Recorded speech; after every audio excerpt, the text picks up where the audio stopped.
साथीहरु यहाँनिर देख्न सक्नुहुन्छ यो माइक्रोसफ्ट अफिस वर्डमा यहाँनिर केही टेक्स्टहरु मैले यसरी टाइप गरेको छु।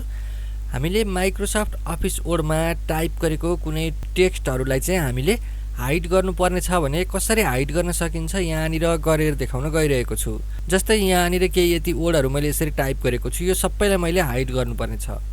अब त्यसोभए किबोर्डमा कन्ट्रोल ए प्रेस गर्नुहोस्, यो सबै यसरी सिलेक्ट हुन्छ। अब त्यसपछि यो सबैलाई हाइड गर्नु पर्यो भने किबोर्डमा चाहिँ कन्ट्रोलसँग डी प्रेस गर्नुहोस्।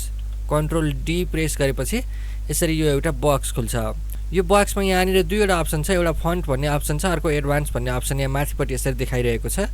यो फन्ट भन्ने अप्सनमा जानुहोस् र यहाँनिर यो हिडन लेखिरहेको छ, यो बक्समा टिक लगाइदिनुहोस् र यसलाई ओके गरिदिनुहोस्। अब देख्न सक्नुहुन्छ यहाँनिर मैले टाइप गरेको यो सबै टेक्स्टहरु यहाँनिर पेजबाट हाइड भइसकेको छ।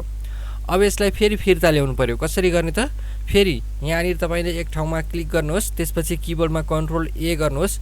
यो अल सेलेक्ट भएको छ तर देखाएको छैन। अब किबोर्डमा कन्ट्रोलसँग डी प्रेस गर्नुहोस्, यसरी यो बक्स खुल्छ।